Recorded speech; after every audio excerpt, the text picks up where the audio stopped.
মামুন লাইলা বাইরে ভাই আমরা কি অপরাধ করছি তোর কাছে ভাই এ খালা খালা আমরা মাফ করে দেন খালা কি পরিমাণ পাপের শাস্তি ভোগ করতাছি নিজের খুব অতিষ্ঠ হয়ে গেছি তোর আর জ্বালা যন্ত্রণা 2 দিন বাদে বাদে তোরা কি শুরু করলি বাইরে এ মামুন তোরে কই সোনামণি বাবুরে তুই এই বুড়া বেটিটার লগে তুই কস বেটি 50 বছর এ তোর যখন 12 লাখ টাকা দে গাড়ি যে গিফট করছে তোর কাছে তো খুব সন্দেশ মনে হয়েছে কিরে তোর কাছে খুব সন্দেশ মনে হয়েছে আরে না জানি কি একটা জিনিস দিছে তোরে অহন তোর কাছে বেডিরে খুব বিরক্ত মনে হয় না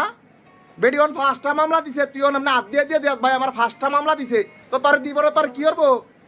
এ কিরে আমার মতিটা লোক দাঁড়ি দাঁড়িয়ে রাখিয়া বুড়ো হয়ে যেতেছি বেটা ওর মধ্যে একটা বিয়ে করতারি না নিজেরে খুব ফাঁপি মনে হয়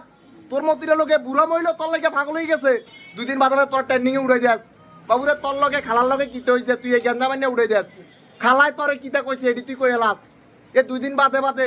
এ তোরা কি শুরু করলি আমরা মাফ করে দে বাবুরে আমরা যদি কোনো অপরাধ করে থাই এই ফেসবুক প্ল্যাটফর্মে আইয়া আমরা যদি কোনো অপরাধ করে থাই বাবুরে আমরা মাফ করে দে বাজার খালা আমরা মাফ করে দেন বহুত অপরাধ করছি খালা আমরা মাফ করে দেন দয়া কইরা এই কারখানার ভিতরে কাম করতাছি এই যে দেখ দেখ বেটা দেখ এই যে সবটি লুকটিরে লয়ে কাজ করতাছি সবটি তোরা ট্রেনিং এ রাখছে তোরা এই পরিমাণ মনে কর ট্রেনিং করছস বুঝছস কি কম নিজের খুব ফাঁপি মনে হয় এখন বর্তমান নিজের খুব ফাঁপি মনে হয় আর ভাল লাগে না এইসব জ্বালাতন্ত্র থেকে মাপ চাই বাজান খালা গো ও খালা আপনার কাছে মাপ চাই খালা মাফ করে দেন আমরা